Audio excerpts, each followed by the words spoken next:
অনেক তো খেলেন, চিংড়ি এঁচোড়, চিকেন এঁচোড়, মটন এঁচোড়, ডিম এঁচোড়, কিন্তু গেঁড়ি এঁচোড় কি কখনো খেয়েছেন? যদি না খেয়ে থাকেন তাহলে এই ভিডিওটা আপনার জন্য। নমস্কার বন্ধুরা, আদক বৌদির হেসেলে সবাইকে স্বাগত। আজ আমার রেসিপি গেঁড়ি এঁচোড়। প্রথমে গেঁড়ি ভালো করে ধুয়ে জলে হলুদ নুন দিয়ে ভাপিয়ে নেব।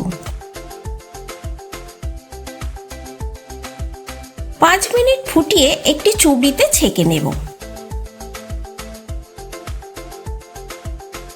কড়াতে জল দিয়ে হলুদ নুন দিয়ে এঁচোড় 50% সিদ্ধ করে নেব। দেখুন বন্ধুরা, এঁচোড় 50% সিদ্ধ হয়ে গেছে। একটি চুবড়িতে ছেঁকে নেব। এবার কড়া ভালো করে ধুয়ে নিতে হবে। কড়াতে তেল দিয়ে ভাপানো গেঁড়িগুলো একটু ভেজে নেব, যাতে গেঁড়ির হালসা গন্ধ চলে যায়। আমি কিন্তু রান্নাটা সর্ষের তেলে করেছি। দেখুন গেঁড়িগুলো ভাজা হয়ে গেছে। এবার একটি পাত্রে ঢেলে নিয়ে কড়া আবারও পরিষ্কার করে নেব। এবার কড়াতে তেল দিয়ে শুকনো লঙ্কা, তেজপাতা, জিরে ফোড়ন দেব। ফোড়ন থেকে সুন্দর গন্ধ উঠলে কুচনো পেঁয়াজ দেব।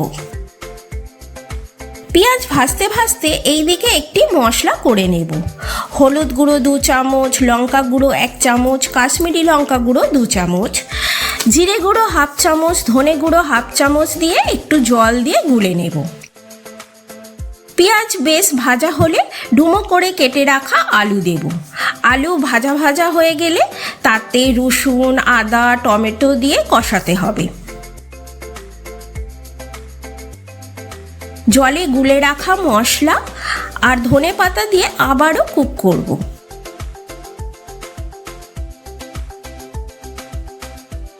বেশ কষানো হয়ে গেলে এঁচোড় আর গেঁড়ি দিয়ে ভালো করে আবারও কষিয়ে নিতে হবে। এখানে একটা কথা বলি, যদি আপনি ফেসবুক পেজ থেকে দেখেন তাহলে আমার পেজটি ফলো দেবেন, আর যদি ইউটিউব থেকে দেখেন তাহলে সাবস্ক্রাইব করার অনুরোধ রইল। তারপর তাতে দেব পরিমাণ মতো নুন। এবার পরিমাণ মতো জল দিয়ে ঢাকা দিয়ে দেব।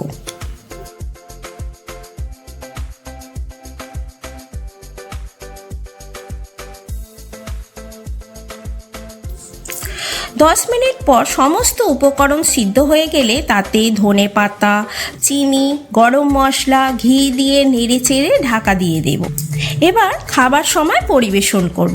ভিডিওটি কেমন লাগলো একটু জানাবেন। এই রেসিপিটি আপনি একবার হলেও ট্রাই করবেন, বাড়ির সবাই খেয়ে প্রশংসাই করবে। ভিডিওটি এতক্ষণ দেখার জন্য ধন্যবাদ। সবাই ভালো থাকবেন, সুস্থ থাকবেন।